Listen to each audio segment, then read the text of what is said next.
Hi viewers, good morning.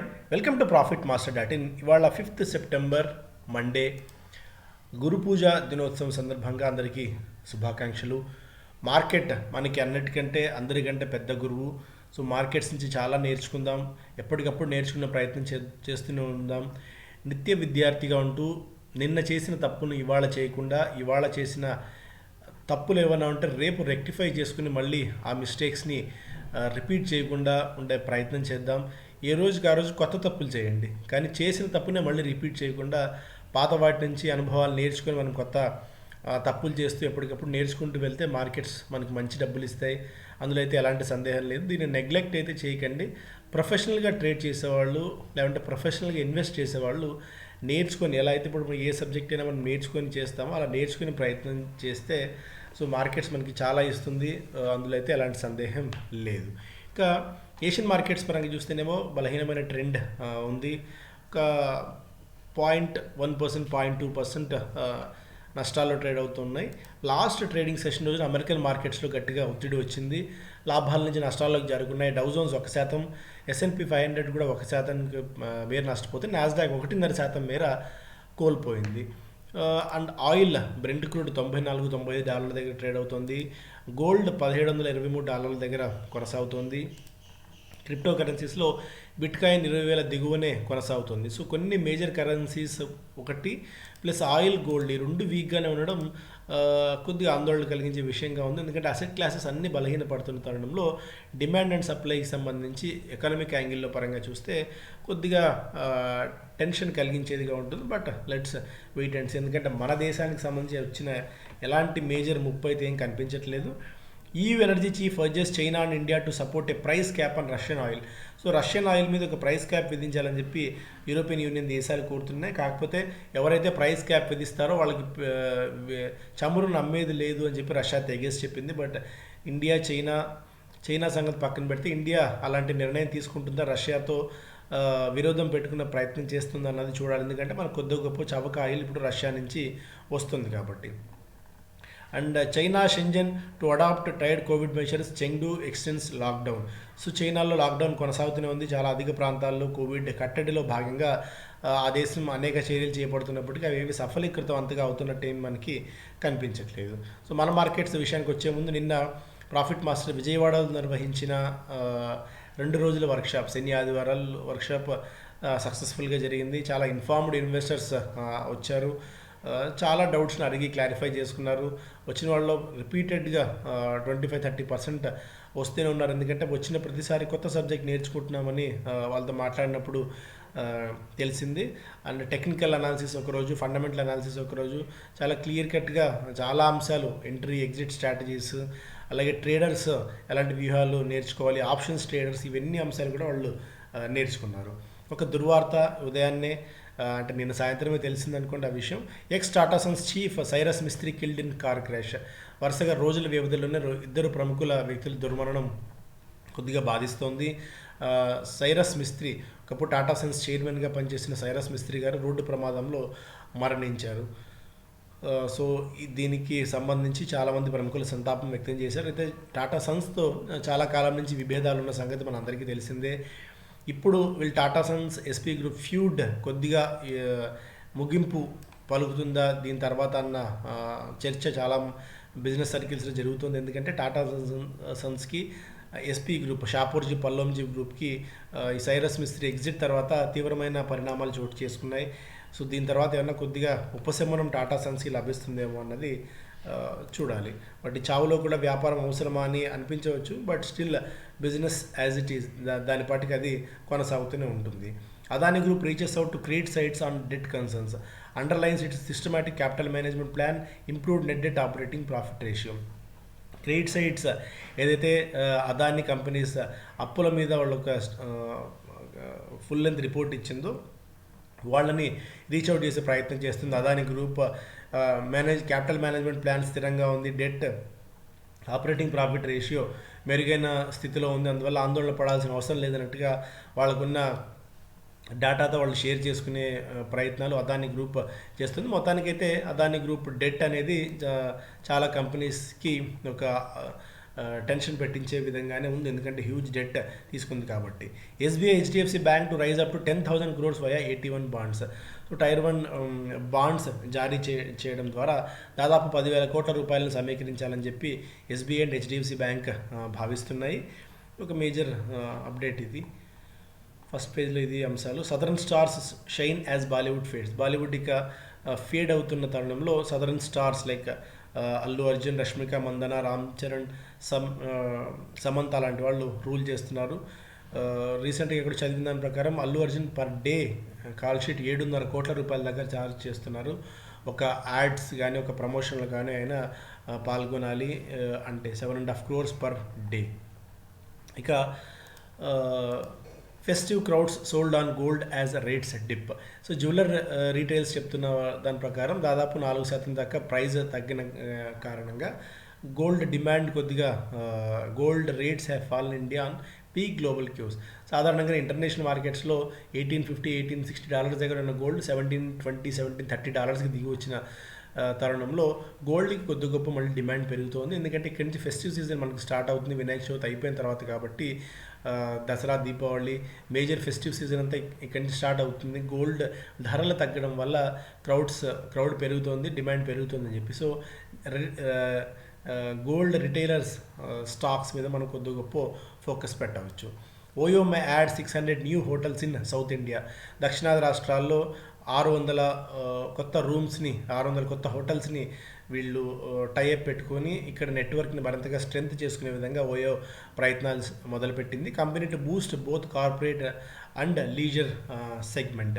Telangana, Andhra Pradesh, Tamil Nadu, Kerala, Karnataka లాంటి రాష్ట్రాల్లో కొద్దిగా పట్టు బిగించే ప్రయత్నం చేస్తుంది ఓయో హోటల్స్. ఇవి అన్లిస్టెడ్ స్పేస్లో ఉన్నాయి కాబట్టి ఆసక్తి ఉన్న వాళ్ళు ట్రై చేయొచ్చు.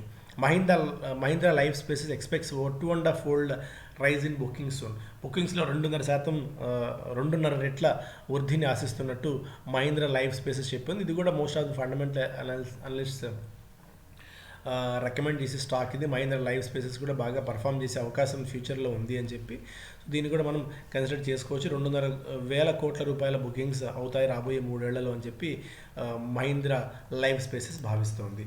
Nifty may trade in range time to buy and dips. So buy and డిప్స్లో కరెక్షన్స్లో కొనుగోలు చేయొచ్చు అని చెప్పి టెక్నికల్ అనలిస్టులు సూచిస్తున్నారు. Technical analyst expect the Nifty to remain range bound this week. ఈ వీక్లో కొద్దిగా రేంజ్ బౌండ్లో ట్రేడ్ అయ్యే అవకాశం ఉంది.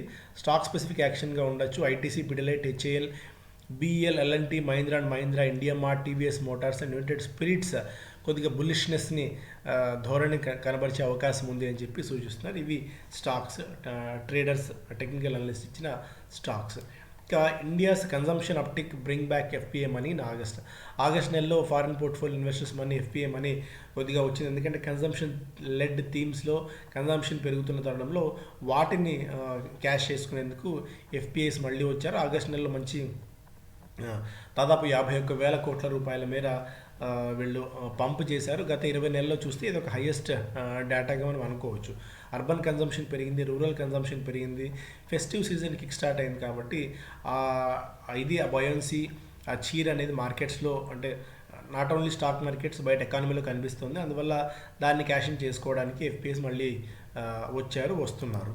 Manappuram finance on growth path. Manappuram finance ప్రతి వారం ఒక స్టాక్ రికమెండేషన్ ఎకనామిక్ టైమ్స్ చేస్తుంది ఈటీ వెల్త్లో. అందులో భాగంగా ఈ వారం మనప్పురం ఫైనాన్స్ స్టాక్ని వాళ్ళు రికమెండ్ చేశారు. Rising demand for gold loans, home loans and vehicle finance to support the future growth. Valuation point of వ్యూలో 7.43 PEతో మనప్పురం ఫైనాన్స్ ట్రేడ్ అవుతుంటే Bajaj finance 50 PE, Finserv 55, Chola 27, Muthoot finance 11 PEతో ట్రేడ్ అవుతుంది. కాకపోతే బజాజ్ ఫైనాన్స్ వాటిని మనం డైరెక్ట్గా కన్సిడర్ చేయలేము, ఎందుకంటే వీళ్ళు ఓన్లీ గోల్డ్ తాకట్టు పెట్టుకొని లోన్స్ ఇచ్చే కంపెనీస్, అవి డిఫరెంట్గా ఉన్న కంపెనీస్. డివిడెంట్ ఈల్డ్ కూడా ఆల్మోస్ట్ ఒక 3% దాకా డివిడెంట్ ఈల్డ్ కంపెనీలో వర్కౌట్ అవుతుంది. రెవెన్యూ పాయింట్ ఆఫ్ వ్యూలో 24 నాటికి దాదాపు 5,000 కోట్ల రూపాయల రెవెన్యూ, 2,750 కోట్ల రూపాయల ఎబిటా, 20 రూపాయల దాకా EPS వర్కౌట్ అవుతుంది. అండ్ నెట్ ఇన్కమ్ కూడా 1,664 కోట్ల రూపాయల నెట్ ఇన్కమ్ కూడా కంపెనీ 24 నాటికి అందుకునే అవకాశం ఉంది అని చెప్పి స్ట్రీట్ ఎక్స్పెక్ట్ చేస్తున్నారు. బ్రోకరేజ్ కాల్స్ ప్రకారం కూడా చూస్తే మనకు 135 నుంచి 160 వరకు వివిధ కంపెనీస్, బ్రోకింగ్ కంపెనీస్ టార్గెట్స్ కూడా ఇచ్చాయి. 13 మంది బై రికమెండేషన్స్ ఇస్తే అనలిస్టులు 2 హోల్డ్, ఒక్కరు మాత్రమే సెల్ రికమెండేషన్ ఇచ్చారు. మనపురం ఫినాన్స్కి కరెక్షన్లో కన్సిడర్ చేసుకోవచ్చు. బిజినెస్ స్టాండర్డ్ చూస్తే ఫస్ట్ పేజ్లో winnings of 58,000 crores found at a gaming firm. Winners have to pay about 20,000 crores in tax.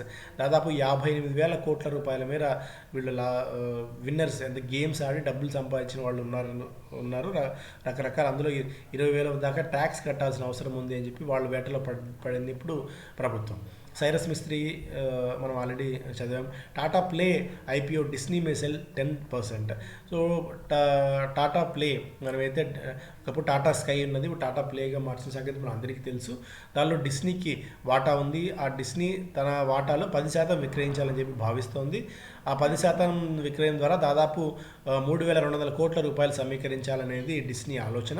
దాదాపు 33 నుంచి 34% దాకా మార్కెట్ షేర్ ఉంది ఓవరాల్గా ఈ స్పేస్లో, ఈ కంపెనీకి డిజిటల్ స్పేస్లో ఏదైతే మనకి డిష్ స్పేస్లో.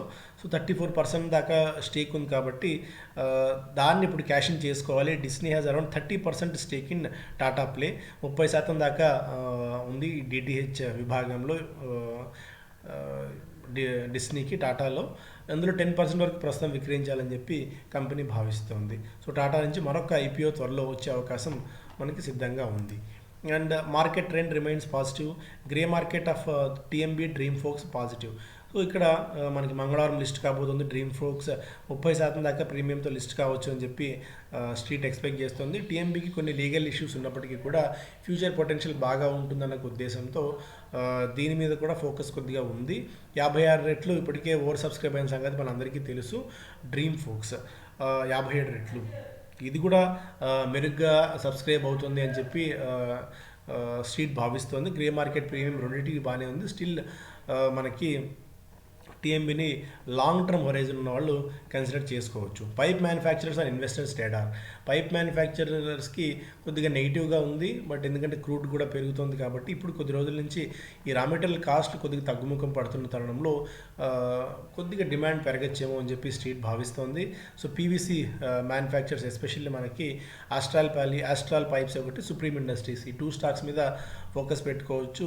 ఇన్వెస్టర్స్ మెల్లిమెల్లిగా వీటిని కొనుగోలు చేసే ప్రయత్నం చేస్తున్నారు. స్ట్రీట్లో కొద్దిగా ఆసక్తి ఈ పైప్ మ్యానుఫ్యాక్చరర్స్కి పెరిగింది అని చెప్పి ఇక్కడ ఒక ఇంట్రెస్టింగ్ డేటా చూస్తున్నాం. ఐసిఐసిఐ బ్యాంక్ దాదాపు 10,000 కోట్ల రూపాయల దాకా రైజ్ చేయబోతుంది. ఇన్ఫ్రా